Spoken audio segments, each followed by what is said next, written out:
Welcome to This Time with Daniel Shahbaz, and today we're wearing the same jackets.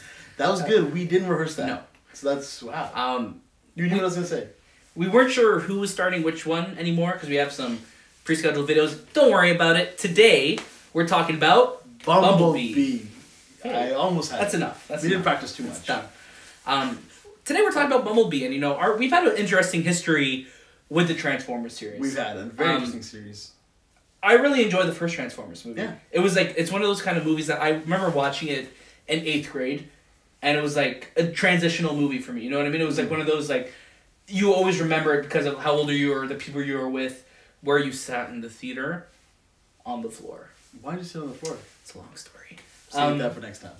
But yeah, so like it's one of those movies that I enjoyed, and you forgive a lot of the Michael Bay-isms in it. Mm-hmm. And then 2 to 30. I think so. My mind Each became so much more progressively garbage that literally in the last one, Transformers is a loud film, by the way. I fell asleep. You woke me up, and I said, "Well, what's happening?" Is you're Optimus here? Yeah, and you're like, "Yeah, No. they just showed up," and I'm like, "Oh, okay." We walked out so furious, so filled with hate that we sat outside of the theater for 2 hours to cleanse our minds. Just talking about it, and just talking about anything and everything to make us the men that we used to be before that movie. Before that film. Yeah. So fast forward to today, and we're talking about a Bumblebee prequel reboot. Transformers soft reboot. Let's just say that. And it's good. It's a good movie. Yeah. Yeah. I was not expecting it. I mean, we did a trailer reaction to this back in September, and I remember we were talking about specific scenes in this movie. We did? I did. Talking about specific things in the trailer, I'm like, I really like what I'm seeing, and I'm hoping that this delivers that way, and it did. And I think that's because we have somebody who's not Michael Bay directing this. Yeah. We have Travis Knight, who you know from the Studio Leica films like Paranorman, Kubo, and The Two Strings, which he directed. And yeah, this movie has a soul to it. So here's the way I would describe this movie. Yeah. It feels like the first time we're ever watching a Transformers movie.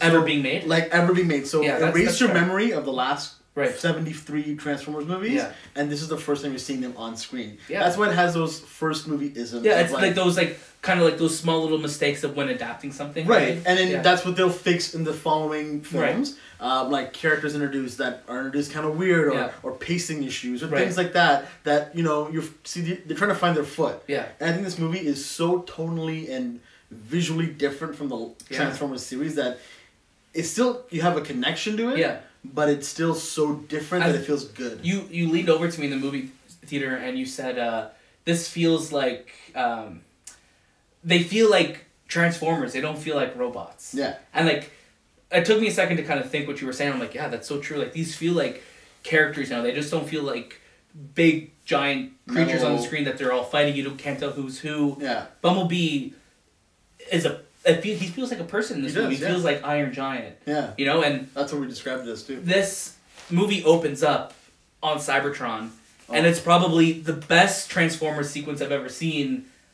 That it made me totally forget about the rest of any Transformers movie ever made. It was so well done. It reminded me a lot of the beginning of Man of Steel, where things are just going to hell and they're trying to get off the planet. Yeah. And it sets up the movie so well. Yeah.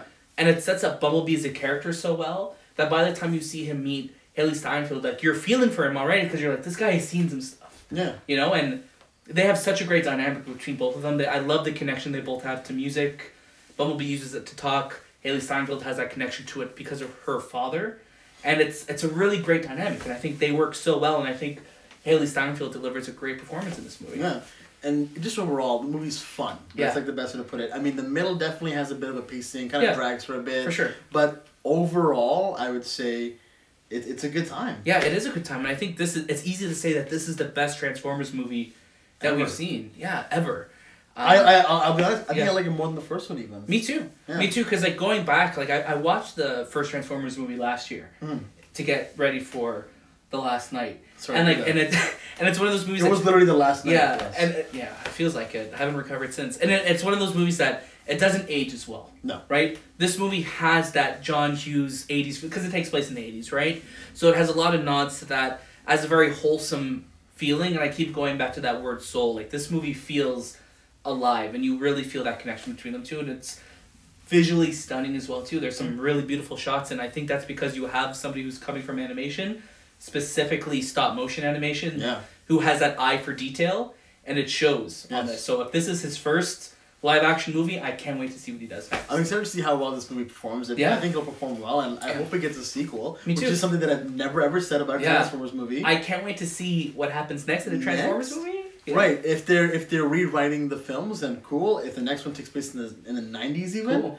They're gonna first class it. It's gonna be every decade. Exactly. Nobody ages though. No. Oh, but I hope it kind of picks up right after this one left off. Yes. I think they teed it up really nicely, and I think it's safe to say, watch it. We nailed it that time too. We did. I know. And I always do this look that I'm like, huh? But thank you so much, guys, for watching so far. We've hit 66 subscribers, and we've hit over 5,000 channel views, so that's thanks to you. That's huge for us. Leaving your comments, letting us know what you like. And if you guys have movies that you want to see reviewed, let us know, and maybe we'll review them. 100%. Yeah. Thanks so much for watching again, and that was this time. We'll see you next. Don't do that. No, Silence of the Lambs. It's the same film.